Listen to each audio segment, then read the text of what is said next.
Hey, good morning and welcome to Breakthrough Walls. I'm Ken Walls and I'm your host. And today I have the entrepreneur of all entrepreneurs on the show. I have Mr.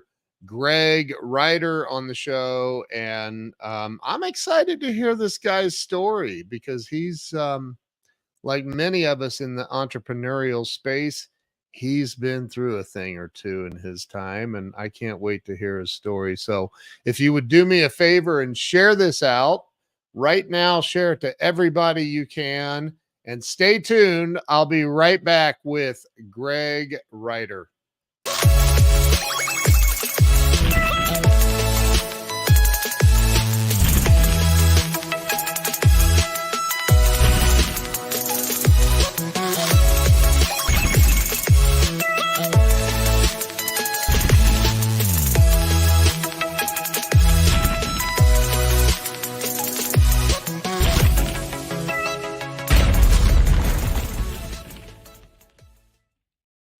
Hey, we are back. Let me go ahead and bring Greg on the screen here. Greg, welcome to the show. Welcome, welcome. Happy Tuesday, I think it is. Happy Tuesday. Yes. Yesterday, I thought all day it was Thursday for some reason. You sit there and you have that little thought for a second going, "Dave, is it really Tuesday?" Because, this idea of being an entrepreneur, the days just blend, the weeks just blend, and. It's and I love seeing people talk about I can't wait till Friday when the weekend starts. I'm like, what's a weekend? Like, I'm kidding. I mean, it is true though, man. When you own your own business, when you're an entrepreneur, and you run into a lot of weekends where you don't get to enjoy the weekend like some people. Well, and So hopefully you love what you're doing enough to where, that's right. Amen. Amen. So Greg, I started this show 5.5 years ago, probably for more selfish reasons than anything else. I was kind of stuck in life, and I thought, if I talk to enough other people and hear how they got through it, maybe I'll figure it out. And it worked. It yeah, actually worked. exactly. So why don't you start by telling everybody where it all began for you? Where were you born and raised? Okay. Yeah, no, I have a really interesting story that I always start by telling this. Have you ever read the book Rich Dad, Poor Dad? Yep. So, do you know Sharon Robert Lecter and Kiyosaki? Yeah, yeah. Robert Kiyosaki. Yeah, I'm Yeah. like, if you know Robert, tell him to start sending me royalties because that book was written about me. So Oh I wow. literally was born into a very, very wealthy Denver family in Denver, Colorado. And anyone Wow. from Denver will know this as I kind of share some of this stuff. But there was the Coors family, the Coors Brewery, in Golden, Colorado, and the Ryder family. And the Ryder family, high rises and strip malls, and like in downtown Denver, right in downtown Denver on 16th Street Market, there's a whole square block called Ryder Square named after our family. And Wow. so I was born into this family, and my parents got divorced when I was 2. So, then my mom, we went up and lived in Vail, and so I grew up on skis, and she got married again, then divorced, and then married again, then divorced, and then married again. So all through my childhood, my mom was also in real estate. I think I went to like 4 or 5 different grade schools, 3 or 4 different junior highs, and 3 high Wow. schools. And see, I can't even remember because I was moving so much and different stuff. So I had this really interesting.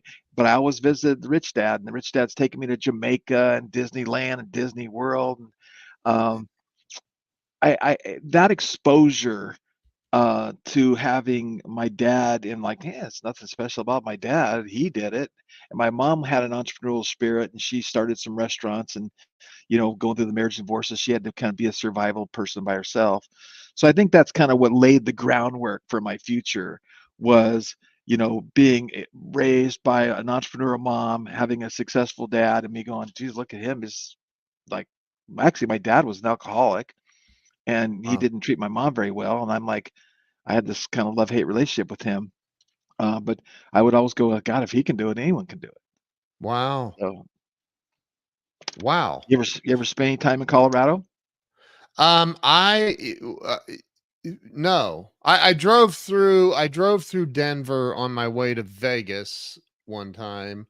And I remember on the other side of Denver, I stopped and got I stopped at a little diner. It was like a 1950s style diner, the coolest little place I've ever been to. And the dude walks up. One of the guys walks up. He's like, "You stopping? Are you going to stop at one of our whatever shops?" And I'm like, "What?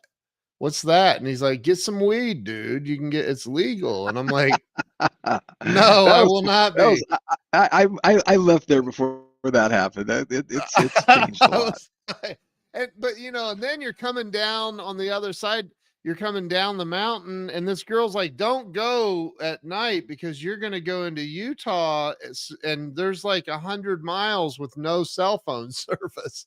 I'm like, "Whatever, you're exaggerating." So I went, and oh my God, she wasn't kidding. There's like 100, but I remember there was a semi truck going down this mountain outside of Denver, and its brakes were on fire. I've never seen that in my life. I'm like, oh my Yeah, gosh, man.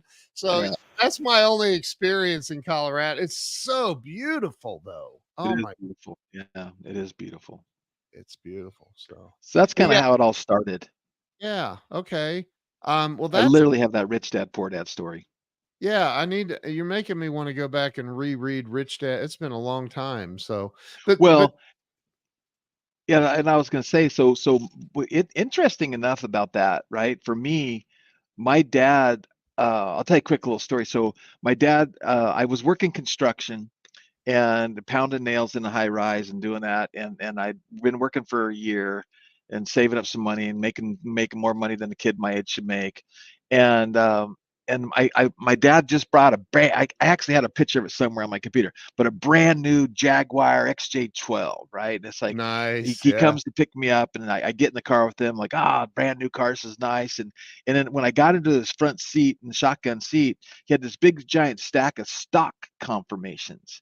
And I pick them up and I put them in my lap, and and I'm looking at them. It's like numbers that were like 100,000, 300,000, 500,000, Wow. 50,000, and a big giant huge stack of them. I'm like, what are these? He goes, oh, those are stock confirmations. And that's where it all began, right? That's the conversation that changed Greg's life, because it's like rich dad, poor dad. My poor dads were, working. My rich dad.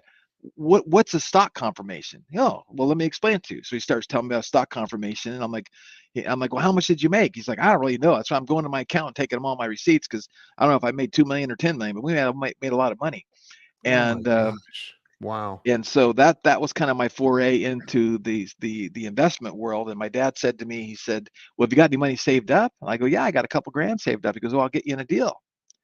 And so he ended up, and it's funny that you asked me about my little robot, because I have this robot as a memory. So my dad got me to invest in a company called Denning's Mobile Robots.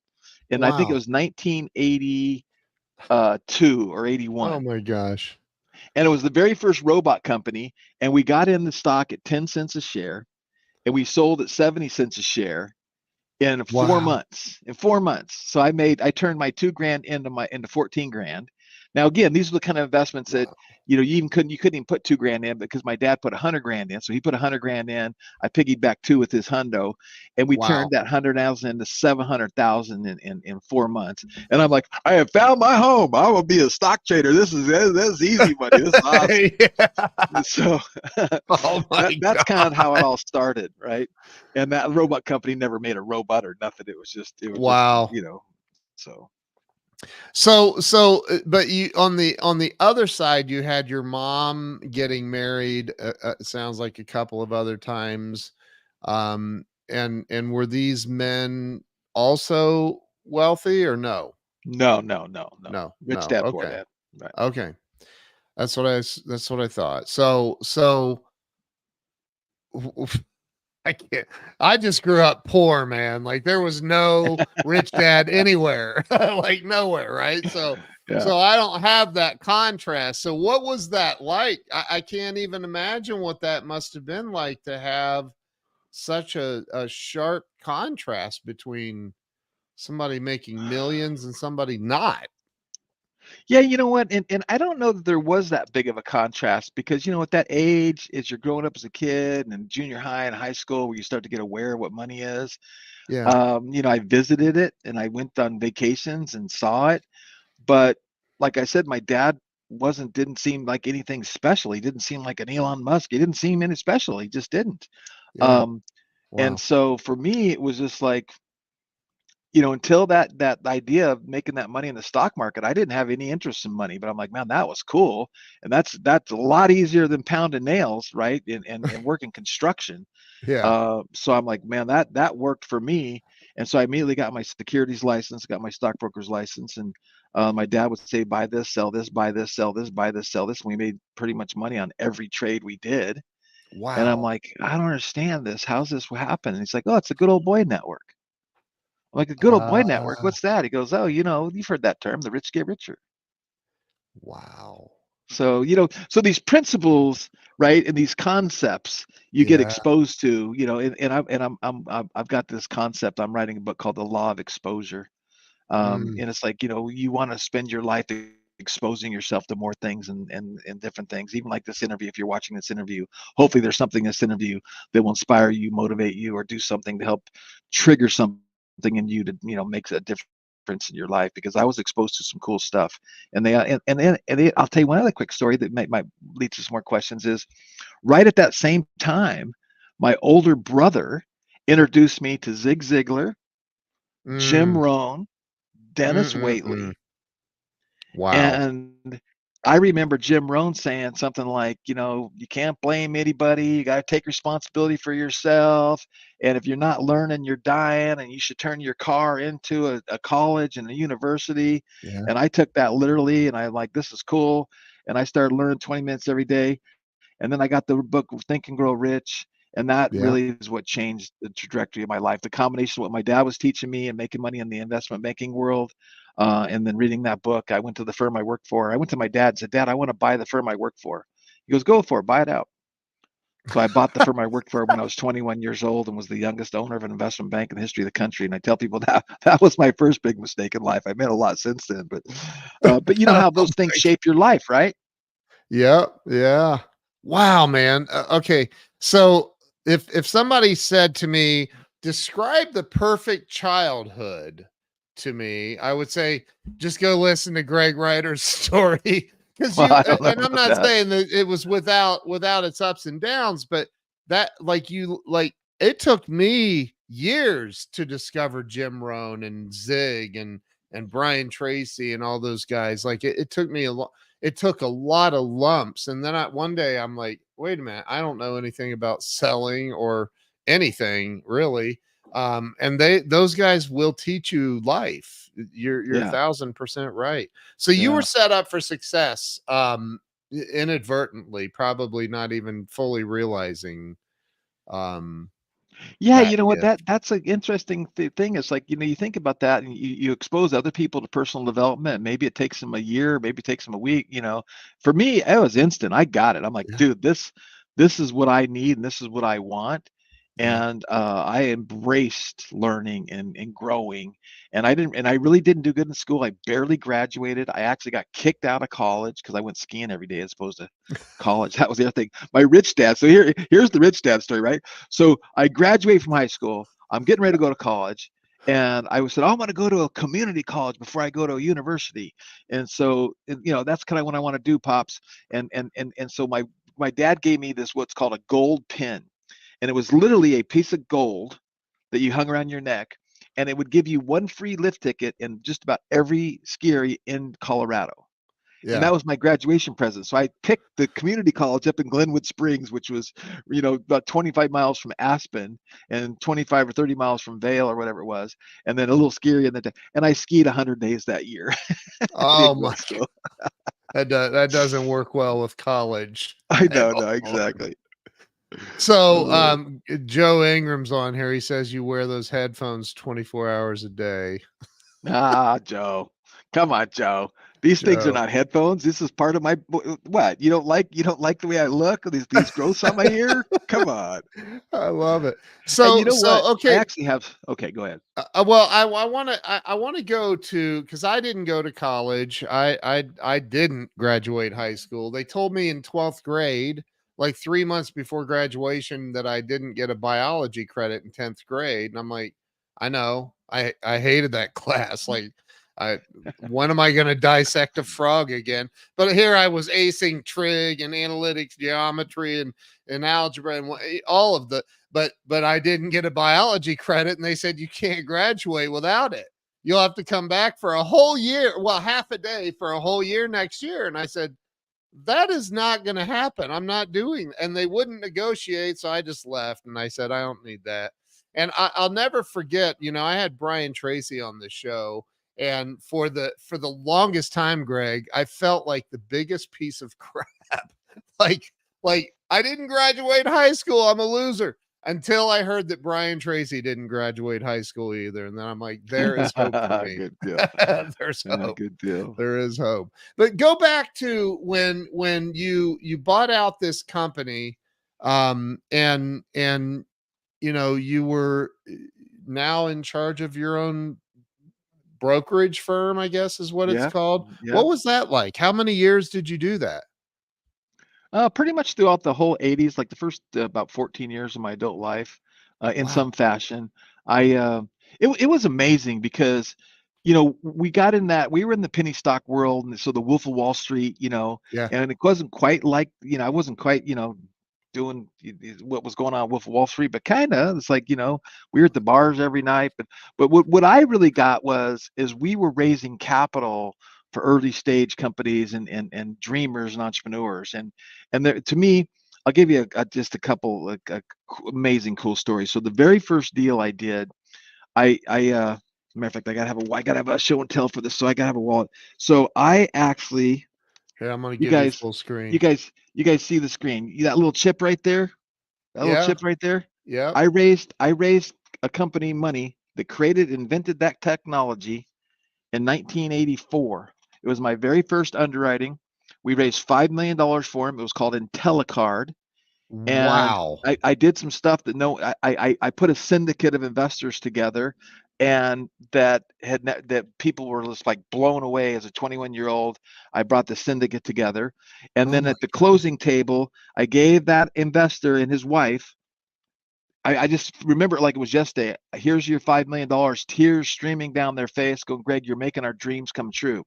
Now, at that What? time, they had letters of intent with Visa, MasterCard, American Express, and they had this chip technology. Okay.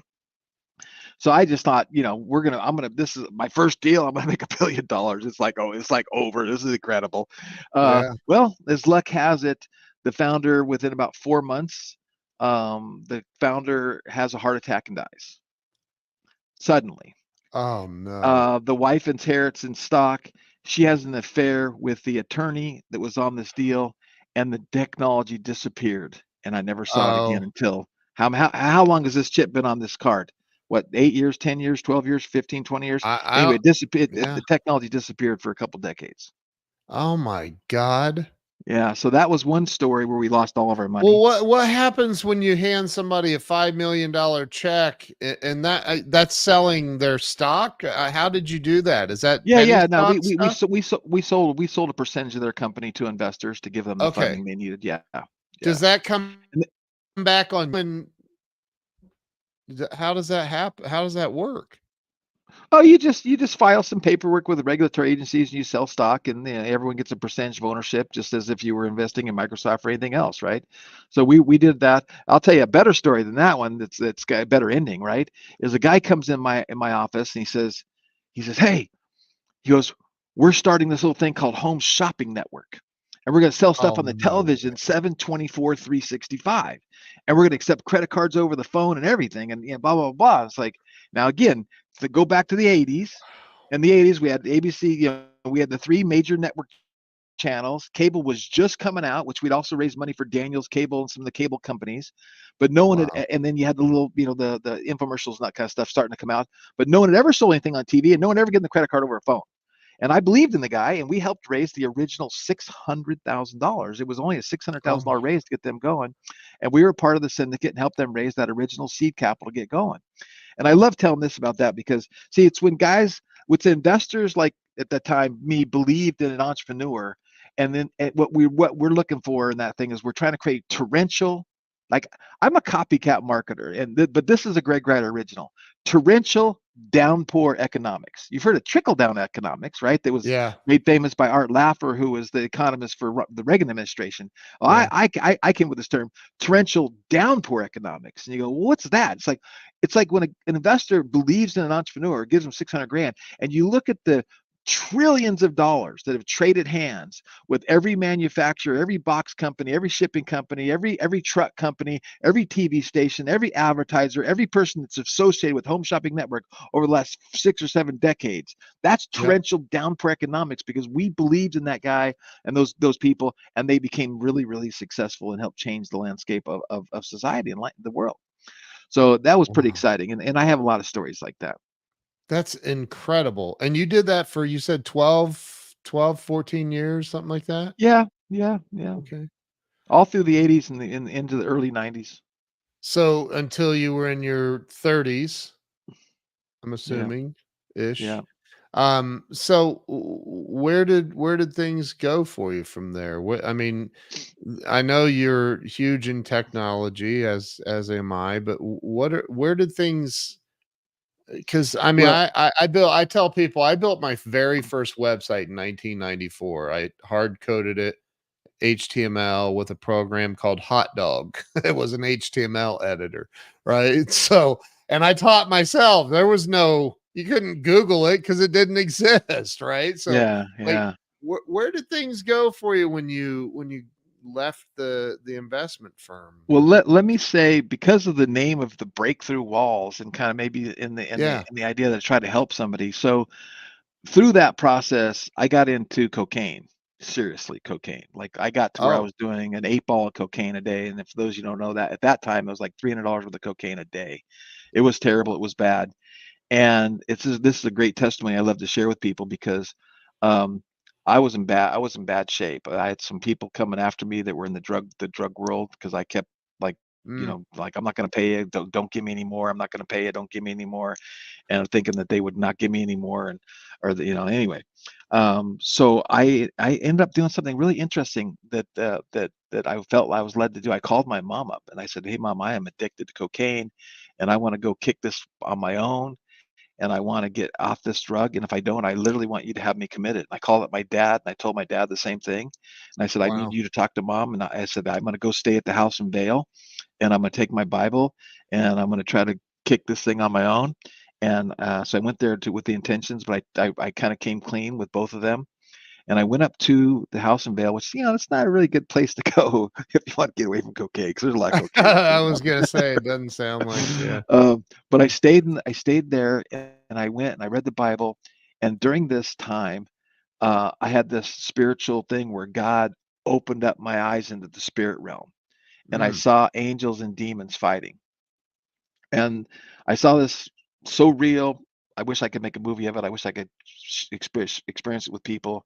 But these angels and demons were fighting, and I'm in that day 2 or 3 of going through withdrawals and whatnot. And in wow. this process, God's revealing what's going on, and the angels won the war, and instantly the desire, the addiction was gone.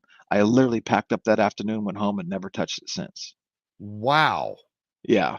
So that it was my experience with okay, God is real. This is amazing. God just saved my life, saved my marriage, saved my everything about what was going on. Yeah. And so now what happens, right? So now I go back to my industry and go back to my office, and there's everybody that I was hanging around with, everybody I was doing it with. And then I had I think through my personal development, I had the inclination going, I can't be around these people. This can't be. So I Yep. remember on a Friday, I went into my office. I had about 40 stockbrokers and brokers, people working for me. And I said, hey, I've decided to fold up tent. I'm shutting down the shop. Now, again, you can imagine people working, making money, coming to work every day. I had no Wow. inclination what was going on. I come in, I go, by Monday, we're done. I'm emptying this building this weekend and I'm out of here and I'm packing up a U-Haul and I'm moving. Because that's the other thing too. I said to myself, I got to move. I got to get completely far away from this. And I love San Yeah. Diego. My dad had a beach house out here, and he'd take me out here every year for vacations. And we packed up and we moved out here to California. And where that led me, check this out. At the time, I didn't know what to do. I didn't know what I was going to do. And my best friend was a sculptor, and it was a chainsaw carving sculptor. So I got myself a chainsaw. We went and got trees off of Palomar Mountain, and I went from being this investment banker, raising money, To- doing deals, mergers and acquisitions, trading stocks, to I was on the side of a street corner with a chainsaw carving logs into wooden Indians and the eagles and bears and selling them to people pull over and give me $500 and throw it in the trunk of the car and off they went. what? Yeah, Are you serious? it's serious. Did people Uh, question whether you were on drugs again or so? No. no, no, no, no. Oh my That's gosh, kind of how it that's started. And then, I ended up starting wow. Angel Investors Network in 1997, which was the very first angel group online to help Wow. coach and mentor entrepreneurs and help them get funding. So I ended up going back to it.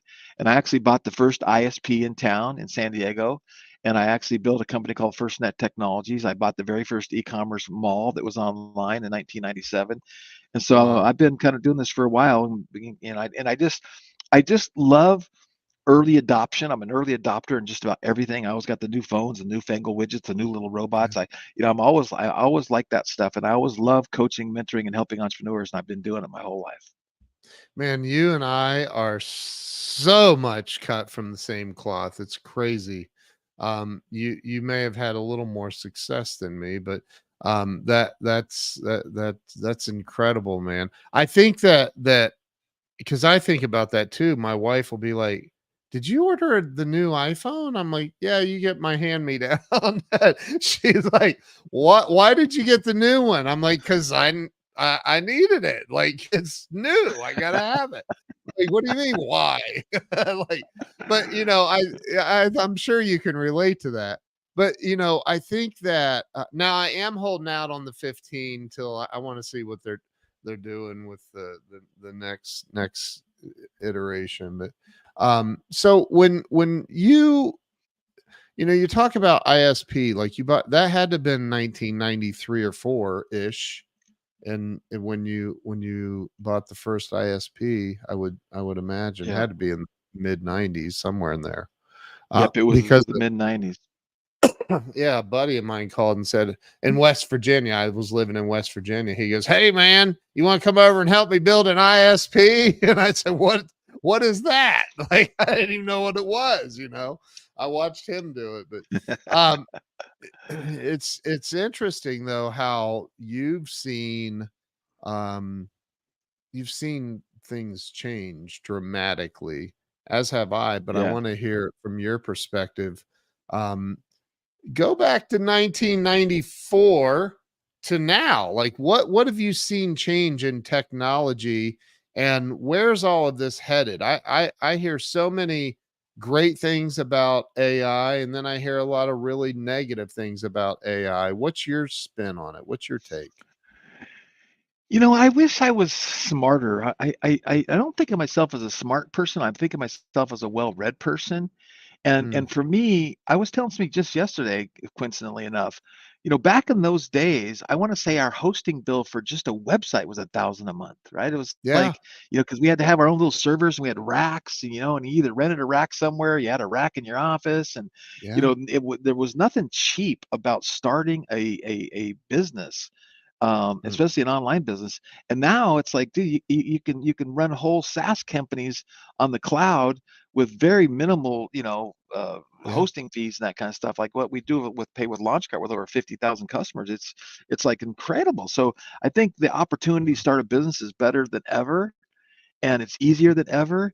And there's more content and coaches and mentors out there forever. Now there's also some gurus out there that I got this book right here that a friend of mine wrote, that it's called, guru or screw you, right? There's a lot of yeah, screw you gurus out there. yep, Um, yep, but I love that. And then my take on AI is, look, I'm not smart enough to figure out how the future is going to happen. So I embrace it, and I'm like, okay, instead of having an initiative where I want to fire people or get people out of my company, I want to get everyone in my company to go, okay, I need you to figure out how to use AI to make your division more productive, right? Yes. So instead of, so I'm going to 2x, 3x, 4x, 5x my business. I'm going to do that with AI because every person in the company is learning how to use it for writing code, for writing copy, for doing email, for blah, blah, for everything that we're doing in our business. It's like we're all embraced. Hey, let's leverage it to be more productive in what we're doing. Dude, that is so smart. And again, we're cut from the same cloth. I'm doing the same thing. Like you gotta I saw early on, I mean, to think that AI has only been out for a year and a half ish and available to the public at least. I saw this video that Alex Hermosi put out. I'm sure you saw it, where he's like, look, man, if you're not learning AI and utilizing it in your business, you're not going to be around in a couple of years. And, whether that's true or not, I don't know, but it made me go, okay, I better check this out and really start digging in. It's phenomenal. I mean, it's absolute. It I've is seen phenomenal. people build full blown customer service departments with nothing but AI. It's insane. So, Right. so No, I, talk I love about telling people this. With the AI thing, I love telling people like, hey, look, I'm going to do you a biggest favor of your life. I'm going to give you an assistant. It's going to be your own personal assistant. And it's yep, smarter than anybody you've ever met in the world. I guarantee it. You're going to love yep, her or him. You tell me if you want him or her, it doesn't matter. And you're going to, and it's going to answer every question you could have. It's going to do ever. it in milliseconds. And it's only $20 a month. It's like, Right. and then you learn how to get the app. You learn how to get the app for your phone, and you just talk Yeah. into your phone, and the next thing you know, the answers to your questions are coming. So if you treat it like an assistant, that's just like Yep. that's like a mindset shift. Like treat Chat GTP like an assistant. Hey, and I'm Yep. stuck. Help me get unstuck, and just describe what you're in the assistant. Will find it just like that. And it'll speak to you now. It like talks to you on Yeah, the new version. It's crazy. So yeah. along the way you've how many companies do you think or do you know that you've started? Well, I've invested in hundreds of companies and been involved and Okay. coached thousands and thousands of entrepreneurs, and so but all through my investment banking days, we were doing 2 or 3 or 4 deals a month, and it was anywhere from 500,000 to $5 million a month. And Wow. we were involved in the Microsoft early days of their IPO, and we invested in one of the very first space exploration companies. Wow. And so we've done a lot of cool stuff, and again, I have a lot more losers than I have winners. I can tell you that, right? Because when you start that early adoption, and Yep. now I am an entrepreneur running LaunchCart. You go from being a coach, a mentor, investment banker to, man, I want to build my own billion-dollar company, and I'm going to go do this. This is easy. It's like, it's not quite as easy as it seems. It's really hard. I know. So, I'm like a friend of mine just passed away recently, Rami El Batrawi, who's a billionaire and lived in Hollywood Hills and he it was interesting to me the way that he thought, he thought in billions of dollars, not millions. And I think and there's a huge difference in that, huge difference in yeah, thinking in, most entrepreneurs are thinking in thousands, right, and then the next level is and it all does like the Think and Grow Rich, it all starts with a thought, right? So right. so talk about that, man. And I want to talk about Launch Cart because it's pretty amazing what you've accomplished with that. But talk about the mindset. It's just like the rich dad, poor dad thing that you were talking about. How does one go from a thousandaire mindset to a millionaire, multimillionaire mindset? Because the leap literally is, I think, your thoughts. It starts Yeah. there. Yeah, and it's who you surround yourself with. So that combination of, and I coach, like, every time I do a live stream and we do training, and I've got a launch your merch challenge we're doing starting today. Every Yeah. time I do something, I always start with a mindset training because I profess and I believe and I live. If you can't get it together between these headphones, you can't you can't achieve anything of significance. Or, it's just impossible in my opinion. And I'm a pretty opinionated guy, right? So you always have to be committed on your mindset. Like figure out a way to get rid of that negative self-talk and figure out your mindset. And Yeah. unfortunately, for most people, the hardest part of it is you have got to get into different surroundings. Like for me, I literally picked up my family and my 3 kids and I moved. And it wasn't like I planned this out for months and months. I picked up, shut my office down, 40 people, see you later. Here's your pink slips. I'm going out and I'm out in a month or two. Like this was like a Yep. short, it was fast. And so, even heard this. I listen to stuff every morning, and something I heard this morning says, "Show me the friends you hang out with," and we've all heard this, right? And I'll show you I'll tell you what you in your bank account. I'll tell you how, what's going on in your life, right? So it Yep. really does boil down to your mindset and then your surroundings, right? So if you're feeding Yeah. your mind and you got different people that are help feeding you and supporting you, that's the starting point. Completely, totally is. That's why I like hanging out with guys like you. And people don't. I don't think people are like, but it's my family. Oh, well, if that's who you're going to surround yourself with, and they're dragging you down, just plan on spending the rest of your life dragged down because that's. I Right. truly believe that that's probably you're right. That's like one of the, if not the most important thing is who are you hanging out with? I love that. So talk Yeah. about Launch Cart because Launch Cart is I don't know if I can say this, but I'm just going to. It will hopefully one day bury this other company that ends with if I It well, starts with a shh. has op in the middle. Just saying. That's awesome. But Launch Cart, you started it for a reason. I think that most masterminds or most I remember going to AA meetings years ago. I'm a recovered alcoholic. But I remember going to these meetings and there'd be a new meeting pop up all the time and it's like, oh, that meeting started because of a resentment, because somebody got pissed off at somebody else or like I'm starting my own meeting. And I think that that's what a lot of entrepreneurial journeys are about too, right? Like we start Yeah. things because it's like, no, I can do it better than that, and so we go do it. So talk about your journey into Launch Cart, what it is, why you started it, and where you see it going. Okay. Yeah, no, and like I said, when I bought FirstNet Mall back in 1997, I believed in e-commerce back then, and it was way ahead of its time, right? You think about Yeah, people buying yeah, online and drop shipping and that kind of stuff. And then I kind of got re-engaged back into it in 2015, where everyone was selling t-shirts online and we were doing t-shirts. And then I ended up starting a company called Celebrity Lifestyle Brands. And the idea mm, was to work with these up and coming influencers and celebrities and help them monetize their fan base through e-commerce, but more as a, equity partner or venture capitalist or, partnering with them. And so we started doing that. Next thing you know, my partner brought in Carlos Santana and Sofia Vergara, and we had these different clients and we were doing just millions and millions of dollars on Shopify. And I'm like, wow, I literally was like I didn't like and keep in mind too, I got involved in digital marketing in 1997. So I got introduced to Armin Morin and Stephen Pierce and Alex Mandossian, and these are all yeah, the old timers that kind of taught me. And I met Russell Brunson sitting right next to him in a big seminar way back when he started ClickFunnels, and wow, and John Walker and Product Launch for me. So I've been around this forever, and I'm a digital marketing guy. I tell people I feel I'm one of the best in the world at digital marketing. Why? Because I've spent $500,000 on training and learning, and I've been to 100 events, and I take this stuff up. So we were right, doing really really good with it, but I'm like Shopify support, and I literally came across Shopify, and I'm like, they didn't have funnels, they didn't have upsells and downsells, they didn't have order bumps.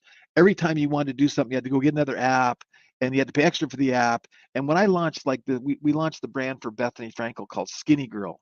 And when we launched that brand, my monthly bill for the Shopify platform was 1,800 a month oh my because of all the gosh, apps, just all for the hers, just for her store, oh because my of all the gosh, apps we had, right? So you think about that, and you're going, okay, this isn't working. So I saw their stock quote, and I'm like, hey, I didn't even know they're a public company. I'm a former investment banker. That kind of attracted me. I'm like, let me go look at their stock. And I'm like, they're worth $9.8 billion, right? And this is in 2018. I'm like, this company, this piece of, is worth 9.8 billion. I'm like, dude, I call my partner. I go, we got to put everything on hold. We got to create a competitor, Shopify. We have the crystal ball. We know it's e-commerce. It's easy. It's a product. It's a description. It's a title. It's this. It's a price. It's a weight. By how hard can this be? Yeah. They're worth 9.8 billion. As sure as I'm sitting here with my partners, he launched Jennifer Lopez and Nicki Minaj and Adam Levine, partners with Tommy Hilfiger. He took Fubu for Damon John from 100 million for him. He's a whale, right? I'm like, with Yeah. your ability to bring and put the celebrity pixie dust on something, we can take $1 billion from Shopify. Sure as I'm sitting here, and we can merge the ClickFunnels concepts into an e-commerce platform, because I love Russell and I love ClickFunnels, but ClickFunnels was never built for e-commerce. Although a lot of people Right. use it for e-commerce, it wasn't built for e-commerce and weights and Right. sizes and dimensions. So Yep. that's what we kind of set off to do. And that's so it's like, one is like, it was just such a huge upside. It was like, Yeah. okay, let's check this out. And it was to solve these problems, creating an e-commerce platform with all these digital marketing things. And so that was kind of the goal. And Yeah. then right when we started coding it out, somebody says, well, you should get into drop shipping from China and figure out what those problems are. And I was like, okay, well, let me check this out. So we literally got set up. Now, again, and I'll preface this by saying I was able to accomplish what I'm getting ready to share with you because I had money and I Yeah. had resources and I could hire a team, right? So, but I literally went from zero to over $1 million our first month. And then we made 400,000 sales Wow. and we generated 17 million revenues in about 7 months, 8 months, Wow. drop shipping trinkets and trash from China. I blew myself away. I'm like, this is incredible. This is Wow. amazing. Um, and I figured out all those pain points, and it was a terrible business model and an amazing cash grab. So that's the good news, right? But as all Yeah. entrepreneurs, something happens sometimes, and it's not all easy going. Now we made about 15% of our money, so we're using that money to build Launchcart. Yeah. Well, here comes the war story in, right? So now we're just blowing and going. I got this celebrity and that celebrity, and we're doing million, and we're both, and we're spending sometimes $100,000 a day on ads. And I'm running about $1 million ad budget myself because I'm like, it's my money. I want to learn this. I'm one of those type of guys Yeah. that I've been posed by so many posers. I'm like, I'm going to learn how to build web pages. I'm going to learn how to code. I'm going to learn how to do funnels. Yeah. I'm going to learn how to run media, because every time I hire somebody, I didn't get what I want. I'm like, this can't be that hard. So I'm running my own media, and it was just amazing. But then all of a sudden, I got to tell you some of the details of this, because it's like you're sitting here and all of a sudden our support desk starts going off with 100, 200, 300, 400 tickets. I got an empty Oh envelope. no. I got an empty envelope. And it's like, you got an empty envelope? What do you mean? I got an empty envelope. So I'm calling up my suppliers in China and I'm going, who's sending out the empty envelopes? What's going on here? They're dodging my calls. Oh no.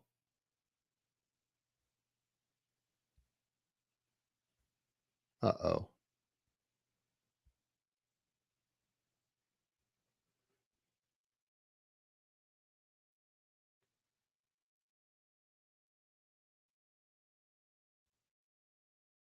No way.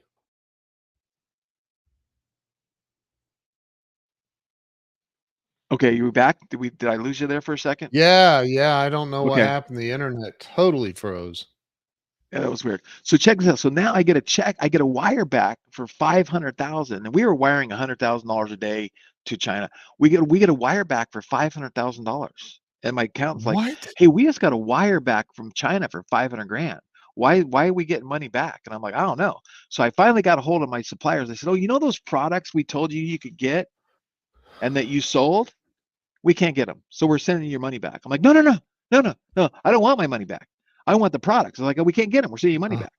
So they ended up sending me um, back $2 million, like five hundred oh thousand dollars a day, my which was the maximum wire. So I get $2 million back, and I'm like, I sold these products. I spent advertising money, blah blah blah. I'm like, okay, okay. We're just getting kicked in the teeth. We got to start giving refunds. It's about $1.5 million loss. Let's take our loss and move on. Okay. So we start wow. going down that road, and I can't keep up with all of the support tickets, and we had 40 Filipinos giving refunds 8 hours a day, and then I couldn't Oh keep my up, so I went to 2 shifts, and we had 40 people giving refunds for 2 shifts.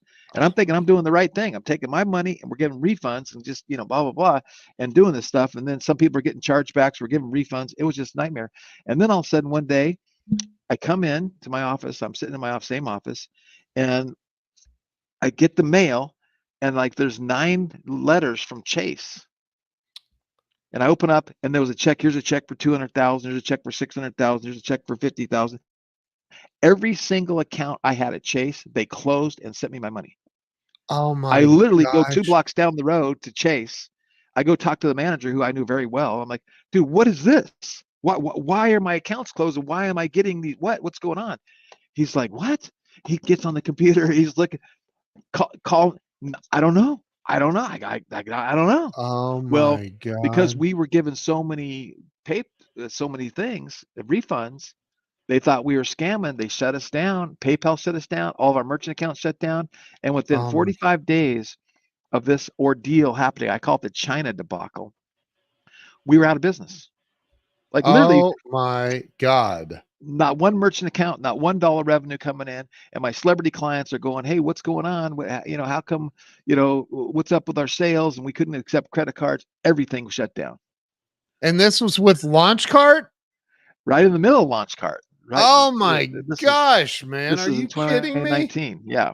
Yeah, yeah. So Oh this is my right when we were coding out launch cards. So I literally lost everything God. in the latter part of 2019. And then we roll into COVID, right? It's like Yeah. Well, so you're like, I've been crawling back from that for 4 or 5 years, and now we have an amazing platform. We're up, we're cash flowing, and we're yeah, growing, and we got a great vision.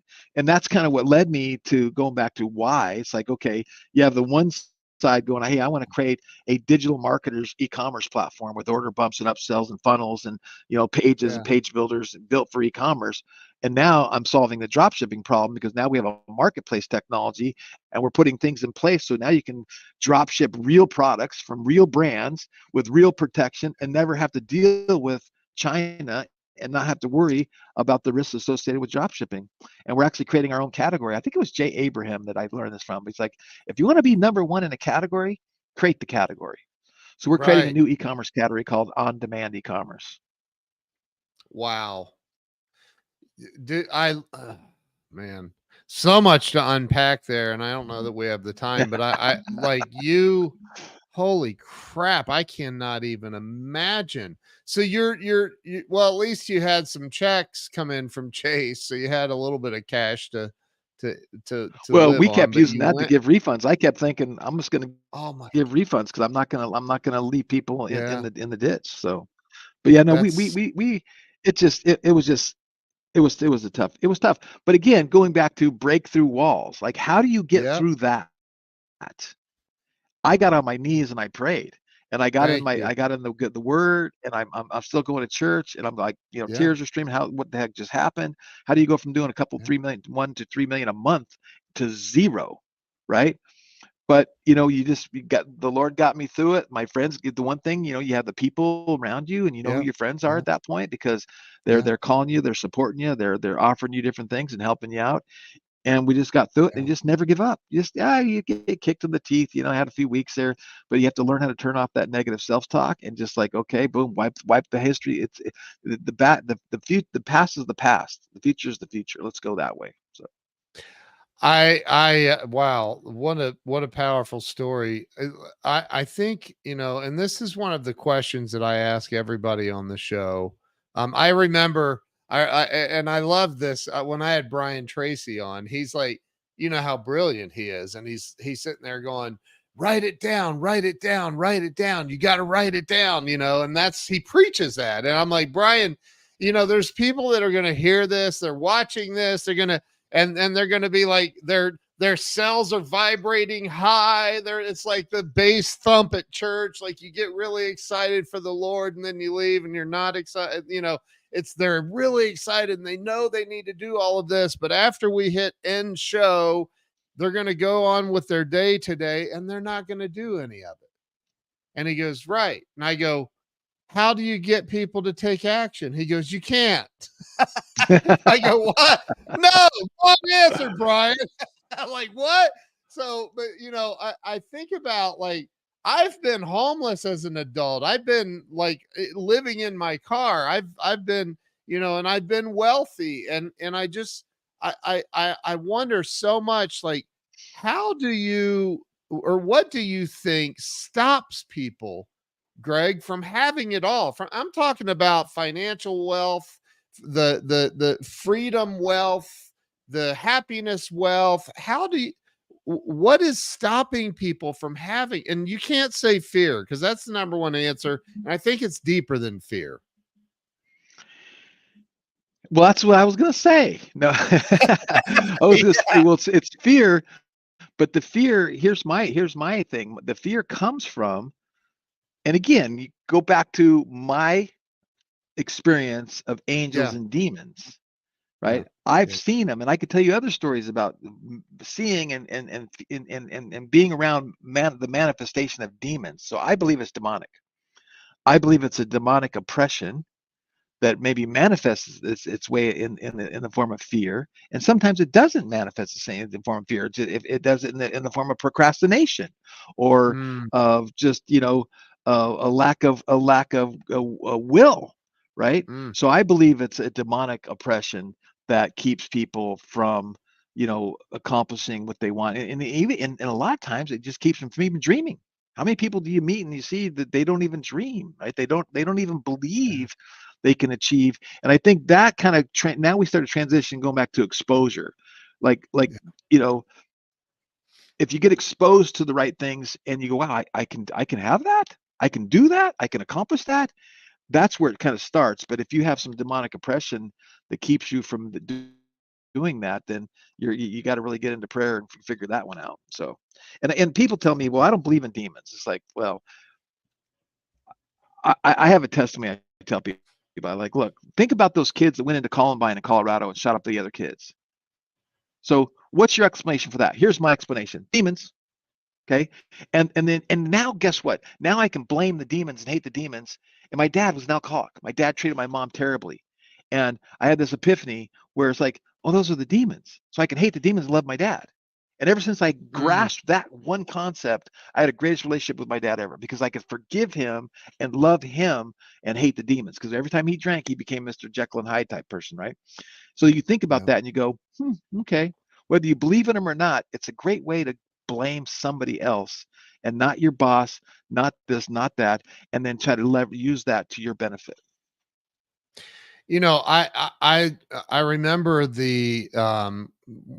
laying right next to me under a pile of books. But Jack Canfield wrote a book called The Success Principles. And the very first principle in that book is take 100% responsibility for everything, like everything. Yep. You get rear-ended at a stop sign, take responsibility for it. And he's like, that might be going a little too far, but well, what if you would have left earlier or left later? When you really hone down to the level of, I just am going to take responsibility for the outcomes in my life. When you're sitting there refunding millions of dollars and watching your accounts bleed dry, you had to sit there and go, okay, maybe I shouldn't have done business with China on the level that I did, or whatever, right? Yep. As an entrepreneur, do you find yourself in that diabolical kind of back and forth with the blame? Do you ever find yourself there, like, You know I what? I have been such a personal development junkie, and I've consumed, like, again, Jim Rohn taught 20 minutes a day, and I can't say I've learned 20 minutes a day since 1983 or 4, but I can say right. almost every day Yeah, since 20 minutes a day. So that's I've awesome. programmed my mind to wake up with attitude of gratitude and say I'm thankful for Amen. this, and I'm thankful for that, and I'm thankful for this, and I'm thankful for that. And that's why I tell people, wake up every day with an attitude of gratitude. Tell somebody Yeah. you love them. And I've learned how to shut off this negative self-talk. And again, the bigger the problems, the harder it is. But Yeah. I don't ever blame people. And I'll tell you another one that um, the money blueprint. Remember What was T. the guy Harv who wrote the Eker. money? T. Harv Eker, right? Yeah, the Um, millionaire my mindset. my The my my million. CMO that's sitting somewhere. I don't know where he's at. He used to be the CMO for and help our, but right? He had so it's like look at your bank account and I'll tell you what your mindset is. Yeah. Right? It's like Wow. okay, so there's these scorecards you can kind of look at. So you know, Yeah. and again, hopefully this is inspiring and motivating to somebody to go, I want to get some help, I want to get some change, I want to do something different, and really yeah, I think your will, and again, for me, it's through prayer in my Yeah. Yeah. relationship with the Lord that I get that Yeah. will and that grind and that ability to get up and just never give up and keep them, work on getting momentum. And I heard something this morning, momentum, there's this great power in momentum and there's this great power in starting. And then once you start something, it's like the life and the universe will support you. So true. Take action. And I believe in taking massive action. So Yeah. I mean, there's nothing else that oh, look at this. Launch card is on here. That's awesome. Yeah, T. Harv Eker's amazing. He's amazing. So talk about how people can number one, follow you, get more information. I have a launch card account. I was just talking to Joe Ingram this morning. He said he's had launch card for years. Talk about launch cart, how people can get involved in it if they want to go sign up and replace their Shopify or any other shopping cart Or just system. start. How can people go sign up? It's real simple. It's launchcart.com, like you're launching a rocket ship and launch Yeah, and then shopping cart, C-A-R-T, launchcart.com. And we have a freemium plan that we take 6% of sales. Then we have a $27 plan. Then we jump to 97, 197, 297. And we're actually launching. We always do these trainings. We're doing a launch your merch challenge. And one of our sweet spots that we love is that we believe every business should have their own branded merch, t-shirts, hats, hoodies, phone cases, laptop cases, you name it. You should have your own yeah, branded merch and no yep. inventory costs, no money up front, no shipping headaches, no fulfillment problems. It's all on demand. And so we love that concept and we're continue to expand that concept. And then for me, just if you remember my last name spelled like a typewriter or an author, I'm a writer. I met a person yesterday. Their last name was Wright. And I go, you might be right, but I'm writer. So I always try to I always try to set those anchors, right? A lot of people Yeah. call me writer. That's they were, hey writer, come over here. So and I'm everywhere, Twitter and Facebook and LinkedIn. I'm pretty. I've been online like you forever. So you Google Yeah. my name and you see a lot of stuff coming up and go down the Greg Writer rabbit hole. Dude, I've, I've enjoyed, we've only known each other now for a couple of weeks. And thank you to Lindsey Graham, the Patriot Barbie, for introducing us. She's amazing. But I'm excited to see where this goes because quite honestly, I look up to you. I think that what you've accomplished is really Well, amazing. So thank you. congratulations. No, And thank you. Launch Cart is awesome. Everybody needs to go check it out for sure. So Greg, is there anything else you'd like to share with the audience before we wrap this up? No, not really. I just, like I said just a second ago, I think all of this stuff is great, but one of the best things is gratitude, right? It's Mm, like you have to be grateful for what you have. You can't blame any, but going back to responsibility, don't blame anything for anything. Take yeah. blame yourself because and actually I heard Brian Tracy. I was listening to Brian 2 days ago about this, and Brian says the minute you're blaming somebody, then you're in this negative energy. The minute you take blame, and it's gone. And Yep. anyway, so be grateful. And I always tell people wake up every day with an attitude of gratitude and tell somebody you love them, and you promise you have a better day. That's amazing. That's amazing. I hope you guys are listening. This man is filled with a lot of wisdom. So go over to launchcart.com, look Greg up online, follow him everywhere. Unless you don't like making more money and having more joy and happiness in your life, then don't do any of that. But I'm kidding. Greg, you're awesome, man. Thank you for coming on today and Well, sharing thank your you for having wisdom. me. And yeah, man, this has been great. So everybody make sure you go to launchcart, launchcart.com, launchcart.com. Check it out. Follow Greg everywhere. We will see you all later. Thank you so much, Greg. Hang on. Don't leave me, but we'll see you all later. Have a great day. God bless Thank you. you, everybody.